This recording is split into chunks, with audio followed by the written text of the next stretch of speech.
today in this video, I'm going to share 3 common mental barriers that singers don't even realize that they have about their voices.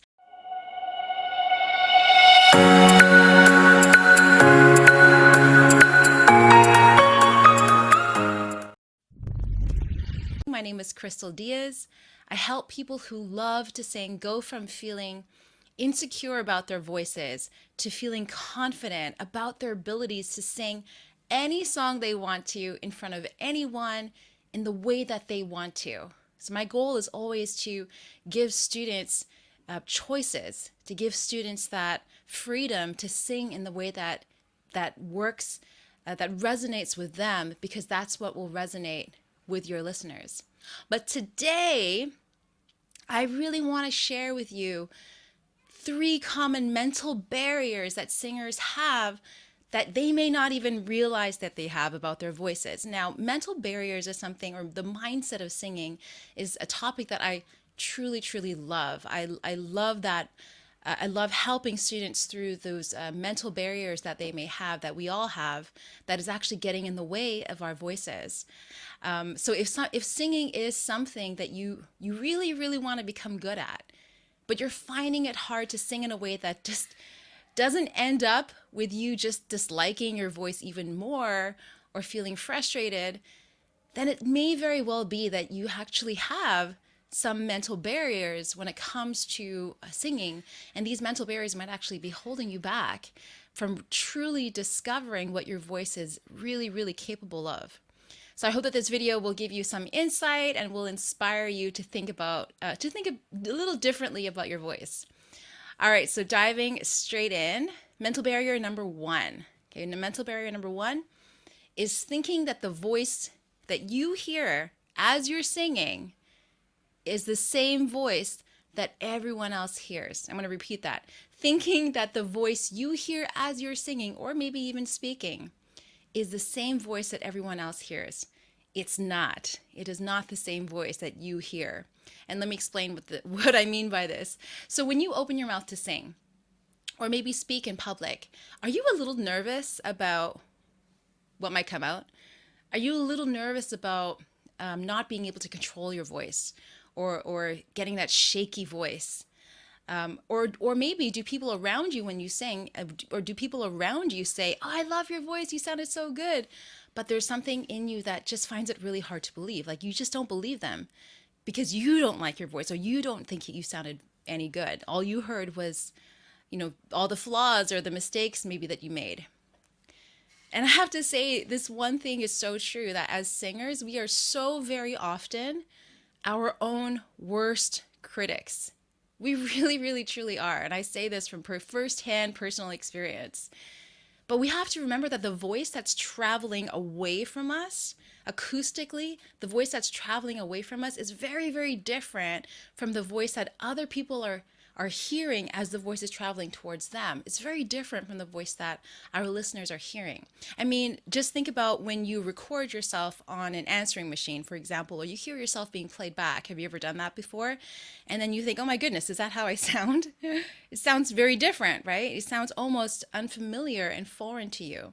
But that's actually the voice that everyone else hears, and that's not unfamiliar to them. The thing is that because we are our own worst critics, especially when something to do with the voice where it's so personal to us, we amplify all the imperfections. We hear everything and we feel things that, we don't like about ourselves or our voices.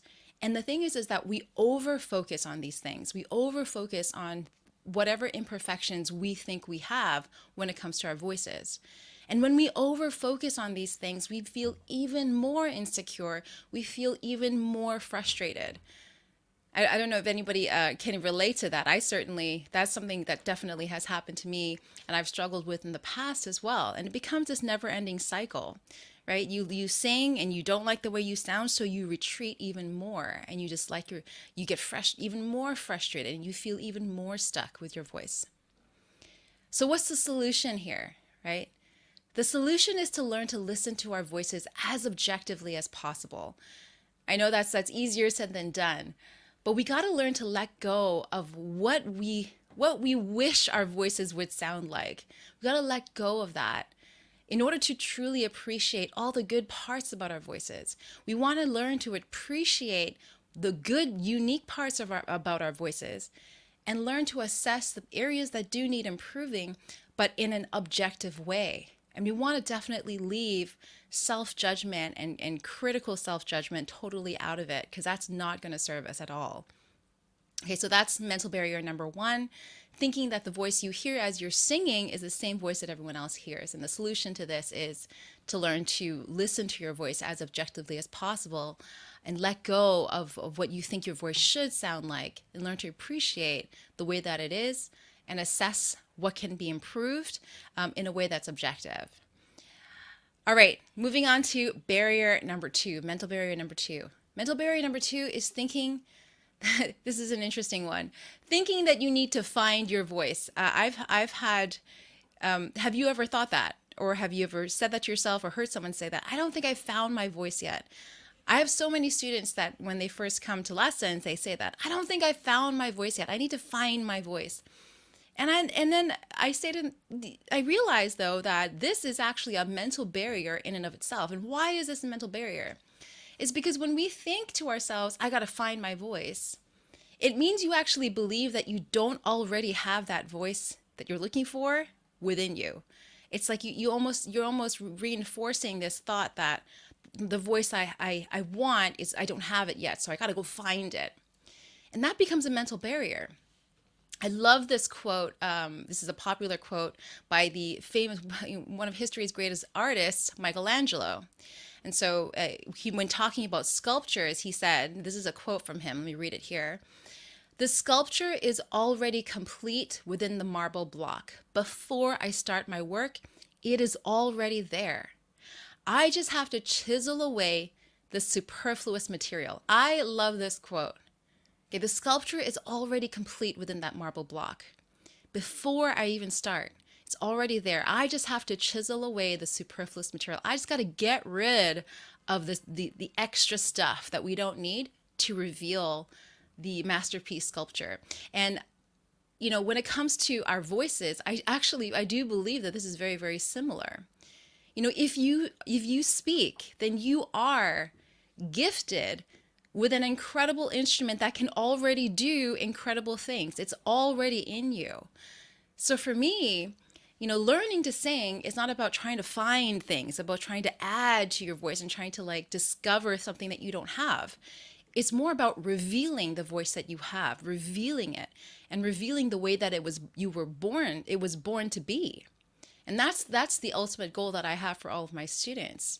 Because I believe that every single person, if you can speak, you have a voice, you were gifted, it's a blessing, it's a gift. And it's something that we all need to learn how to use in a way that brings out the true meaning behind our words or our music. You know, we all do things that get in the way. We all do things that, we all have habits. We all do things that actually get in the way of our ability to sing naturally and powerfully. And I call this stuff is like the superfluous material from Michelangelo's quote. So what is this superfluous material, right? What is this stuff that's getting in the way? Well, in a few days' time, next week, I'm giving a free masterclass. And in this free masterclass is called How to Sing Any Song You Want, even if you're a beginner. Okay, how to sing any song you want, even if you're a beginner. And in this free masterclass, I'm going to reveal what this superfluous material actually is. And not only that, but I'm going to tell you how you can get rid of it. I'm going to give you step-by-step instruction, a step-by-step blueprint for how you can get rid of it and chisel away at this superfluous material so that you can reveal the natural vibrancy of your voice. I hope that sounds exciting for you. This is happening next week, so if you want to register, and I'm only doing a couple of these webinars, these masterclasses next week, so if you want to join, just head on over to masterclass.onlinevocalacademy.com. That's masterclass.onlinevocalacademy.com, or you can click the link that's in the description where you're watching this video. All right, so moving on to mental barrier number three. Mental barrier number three. And that is comparing your voice to other singers. Do you do that? I wonder. I know I've done that. But I'm gonna go back to the artist example, the analogy. So tell me, what if Vincent van Gogh or Jackson Pollock or even Michelangelo totally gave up on what they were doing because they didn't think that what they were creating was just like everything else that's already out there? I mean, that's a pretty ridiculous thought, right? But actually, that's what we do when we hold ourselves back because we don't think we sound just as good as or sound like our favorite singers. And that becomes a mental block. We got to remember that your voice is as unique as you are. And this is something that we need to celebrate, not change. We don't need, the world doesn't need another Beyonce or an Adele or a Bruno Mars or Ed Sheeran or whoever it is that you admire. We don't need another one of those. We need another you. What we really need to do is celebrate diversity at all levels of the arts. There's a difference between, of course, we can appreciate and we can be influenced and be inspired by others. Of course, we can do that. But there's a difference between that and then doing that and then using that as an excuse, as a justification to further doubt ourselves, right? You got to remember that the human voice is truly, I feel, is one of the most underappreciated power tools that all of us have at our disposal. We all have this. Again, if you can speak, you are gifted with this incredible instrument. And we are not even using it to its full capabilities. And there's true beauty in every single voice. I don't care if you think you're tone deaf. First of all, you're not, okay, or you think you don't sound good, you don't have a good tone, or your rhythm is off. You feel like you breathing, you don't know how to breathe. There is beauty in every single voice, but sometimes it takes an outside perspective to show you that, to reveal that, to help you to see that, to guide you to see that. And I'm telling you, you are doing yourself a huge disservice when you don't allow yourself to fully discover all that your voice is truly capable of. And it's incredible when you start to walk that journey. All right, so those are the three barriers. I'm just going to recap them for you here. And then I'm going to share with you, again, what you're going to learn in the free masterclass coming up. All right, so first of all, mental barrier number one is thinking that the voice that you hear as you're singing is the same voice that everyone else hears, right? We think, oh no, I hear my voice and I don't like it. That's what everyone else is hearing. It's not. Most of this stuff, this mental chatter, is literally just happening in our own heads. We're doing it to ourselves. All right, mental barrier number two is thinking that you need to find your voice. Your voice is something that you need to go and discover and find. And this is a mental barrier because it means there's a part of you that believes you don't already have that voice within you. You're thinking that it's something else. It's something that you don't yet have, and you got to go and find it. That's a mental barrier. Now, mental barrier number three is comparing your voice to other singers. You remember that, if you can speak, you are gifted with an instrument that is as unique as you are, and that instrument deserves and should be celebrated and appreciated. All right, so I wonder if any of you recognize some of these barriers in your own thought processes. I know a lot of these, I personally resonate with that because I've thought every one of these. Even though I've been singing and performing since I was 8 years old, I did struggle with a lot of vocal technique and I did struggle with a lot of mental barriers. So I want to know, imagine if you learned to truly appreciate and really loved the way that your voice sounds. And I don't mean it in a boastful way, but to love your voice in a way that inspires and motivates you to explore what's really possible with your voice, what your voice is truly capable of. Imagine if you could learn to truly appreciate that and learn to love the way that you sound, love your voice. I mean, that would feel pretty good, right? That would feel pretty liberating.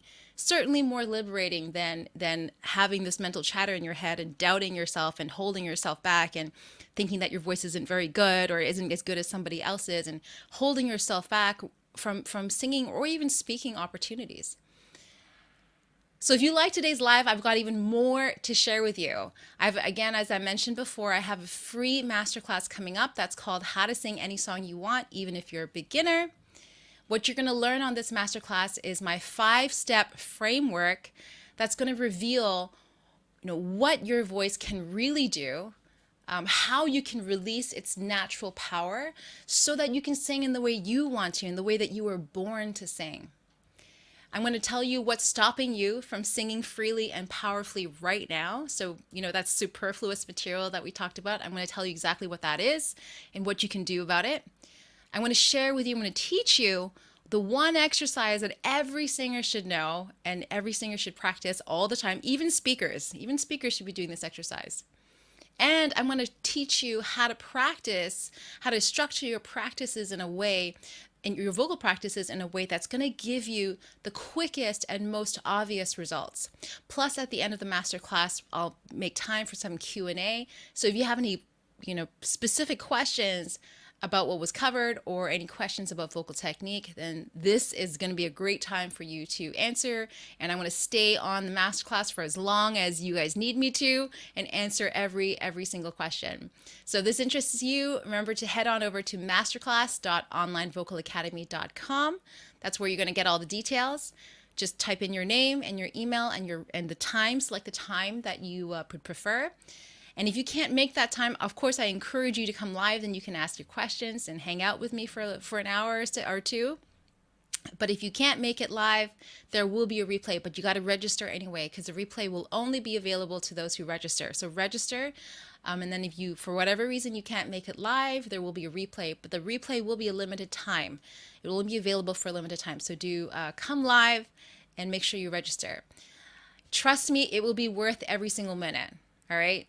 Okay, so that's it. That's all I have today. Oh, hello, Erin. Hello, Dr. Erin. I see you here. And hello, Nelda. Lovely to see you here. I hope to see you all at the masterclass. Have a wonderful, wonderful day, and I'll see you again soon. Bye-bye.